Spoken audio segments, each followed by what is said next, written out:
Hello, Seiiti Arata. If you want to succeed, it can also be a very good idea to understand how you might fail, like how to be a loser. You only have one life to live, so make sure you don't make obvious mistakes like living a life you're not meant to live.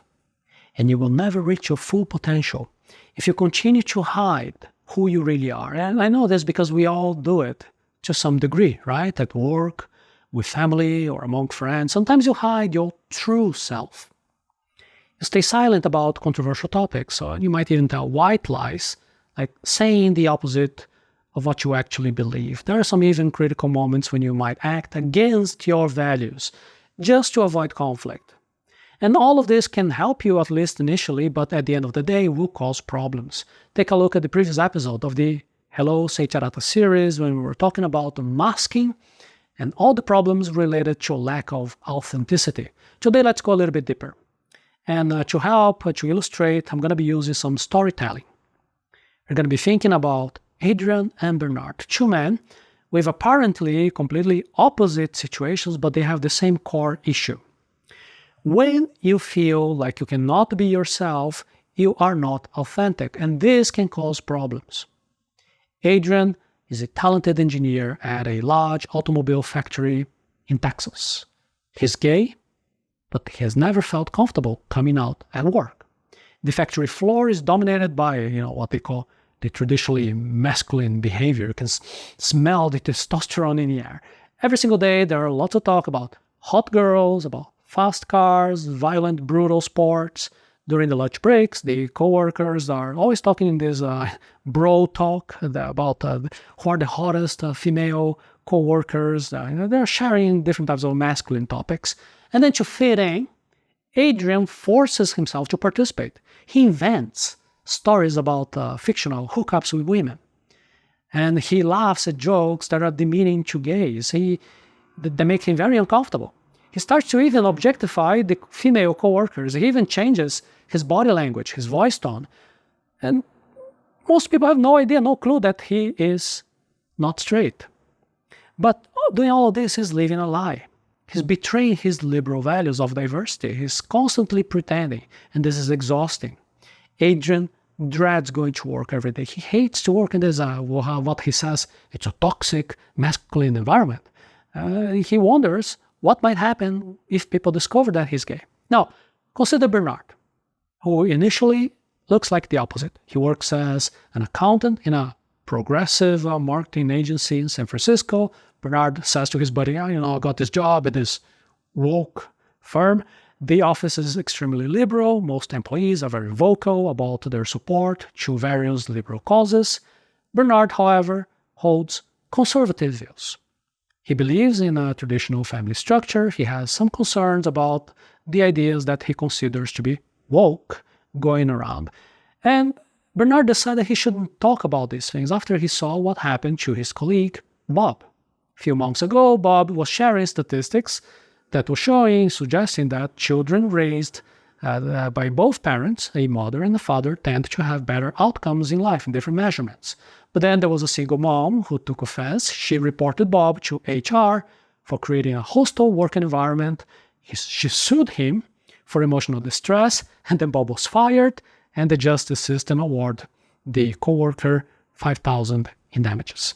So, being terrified of something similar happening to him, now Bernard is very quiet about his beliefs. He is now adding pronouns in his email signature, even though he disagrees with this practice.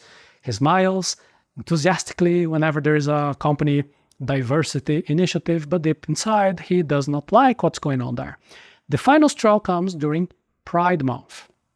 The company decides to make this float in the local gay parade, and Bernard is asked to be helping to decorate the float and march with the team wearing a rainbow shirt and carrying a flag. Although he supports equal rights, Bernard actually feels uncomfortable to what he is perceiving to be going beyond equality. Now he feels like a minority forced to support something that conflicts with his religious beliefs. But he's afraid of his job and his reputation, and he puts on a smile and joins the parade, but he's feeling like a complete fraud. Do you understand what is the common theme here? Both Adrian and Bernard, they are hiding crucial aspects of their identities. My question, do you feel authorized to be yourself? Are you just avoiding conflicts? Are you prohibited from existing? There is a risk of burnout. These people are changing their behavior. They're hiding their true feelings. They're acting against their core values. At first glance, this looks like a smart strategy. Maybe you even do something a little bit similar. Sounds kind of reasonable or even normal. Because after all, nobody likes conflict, right? We want to maintain smooth relationships in our workplace, with our colleagues, with our friends. But there is a problem. When you constantly hide who you really are, like Adrian and Bernard, you're setting yourself for a major burnout. And when I say here burnout, I'm not saying just about getting tired and then you need a beer at the end of the day to relax. The burnout that I'm talking about here is a dangerous mental health problem. It can put you into a clinical depression state. It can cause you to do self-harm. This is why this is an important topic. Think about it. Every day you are putting on a performance because you're watching every word, every gesture, you're making sure that you're playing your role correctly. Like you're always on, you're never able to relax completely and just be yourself. And this non-stop mental effort is very draining, and over time it will take away your energy, your motivation, your desire to stay alive. This mental stress can affect your physical health. You can start experiencing headaches, insomnia, constant fatigue, body pain. It's like your body is screaming that you please stop acting like this. It's not possible to maintain anymore. When you're always pretending, you start to lose touch with who you really are. It's like we're wearing a mask for such a long time, you even forgot how your real face looks like.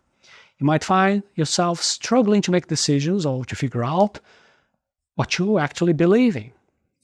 This is a loss of identity. It can lead to a profound sense of emptiness and depression. Your relationships will suffer as well because, think about it, how can you form real connections if you are not being real?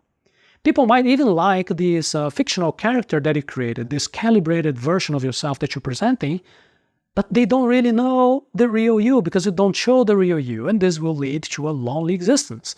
Even if you're surrounded by people, you might feel completely isolated because nobody understands you. This constant fear of being found out can turn your life into an anxiety-filled nightmare. Like you're always on edge, you're always worried that you might slip up, you might reveal your true self, which is inadequate. And this stress can spiral into a full-blown social anxiety, making you dread any type of interaction. Because if you're no longer able to keep performing as an actor, well, maybe it's better to be isolated and then be left alone, right? At work, this lack of authenticity can seriously hold you back. Because you might not be sharing your real ideas anymore. Or stand up for what you really believe in. You're like so focused in managing your identity, you will miss out opportunities in your career. Your problem-solving skills will suffer because you're not putting your whole self to the job. You can't focus on what really matters because you're too busy checking, like, how is my acting going? How am I being perceived by other people? Your self-esteem will also take a massive hit. Every time you put on an act, like essentially you're telling yourself that you are inadequate. And this creates a cycle of self-doubt and insecurity. This can be really hard to break. The idea is that if you're always performing, you might lose your sense of true identity. The mental gymnastics of juggling different personas can exhaust you, can seriously mess up with your head. You might start to feel like a fraud in all areas of your life. You're never quite sure which version of yourself is the real you. And this is what I call the fragmented self, because you're not integrated. And this can lead to kind of an emotional numbness where you struggle to connect with your own feelings. When you think about it, this is the most damaging part. This constant inauthenticity will erode your identity, your sense of integrity, because you're always acting against your own values, your own beliefs, and over time, this can leave you feeling like, who are you? You lost your identity. You spent years being someone else because, whenever you try to actually be you, really you, to speak out your mind, then you get some negative feedback. It's like I already died. You already died. No, you were replaced by this socially acceptable automaton.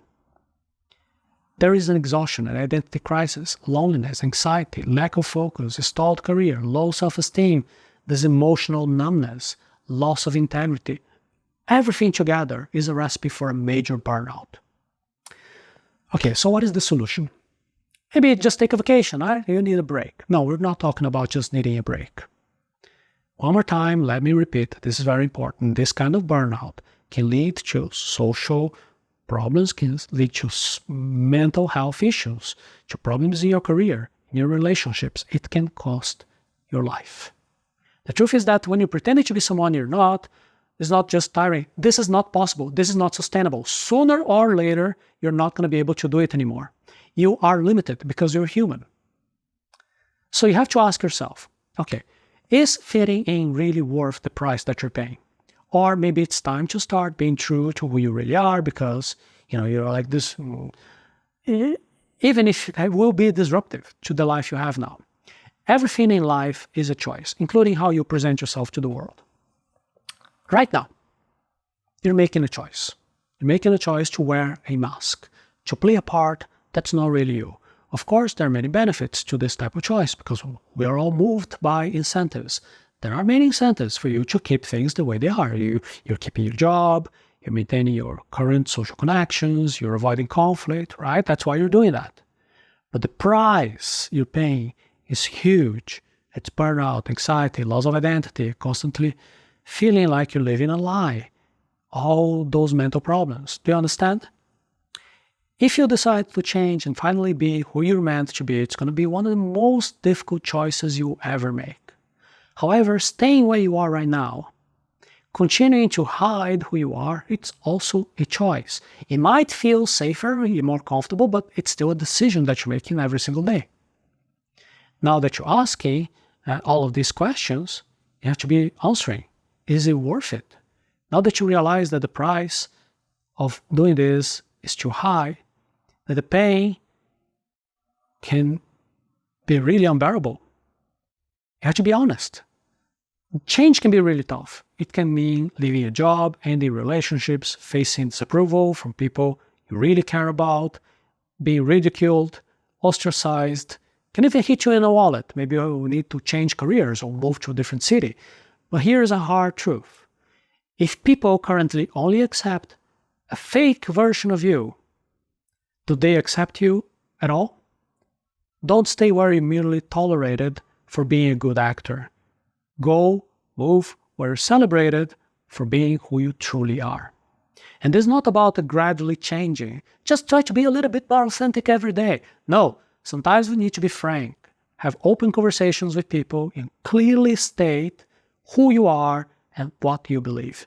Please don't expect people to notice small, little, subtle changes you do every day because people are already too busy with their own lives, with their own acting.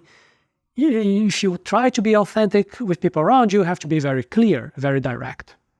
Remember, authenticity is not about being disrespectful, ignoring social norms. It is about being true to your core values and respecting yourself. To find out what are your core values, you can visit the link here, arata.se/your values. This is about bringing your whole self to the relationships you have, to your work, even if that means that some people might not like what they will see. Yes, this path can be quite challenging. You'll probably face a lot of rejection and criticism. You might have to make some tough decisions about your career, your social circle. But what is the alternative?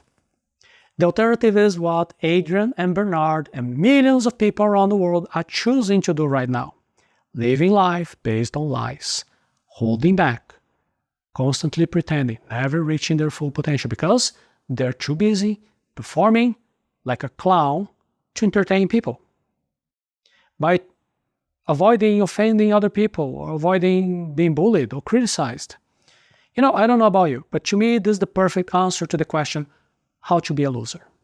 To live life worth living, you need to start with your core values. Take a look at the link, arata.se/your values, and ask, what really matters to you? What principles are you not willing to compromise, no matter what? What are you willing to die for?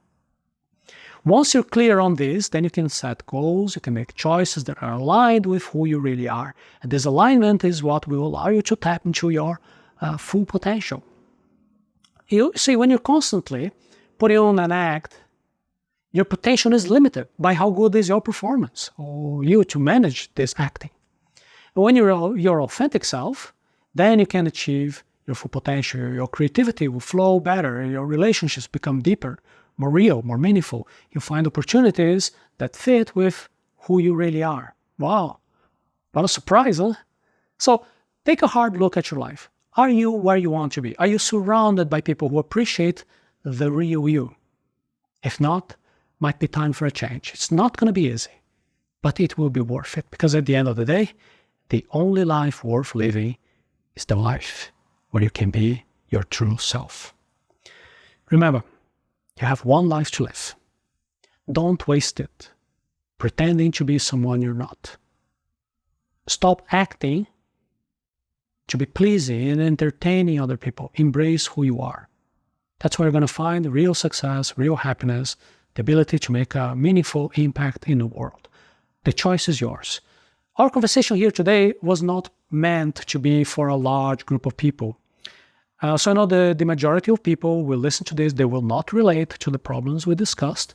But if you identified with these problems, these situations, if you paid attention until here, until the end, maybe my words made an impact on you and you think that all of this is relevant. If that's the case, now you can visit the link arata.se/your values.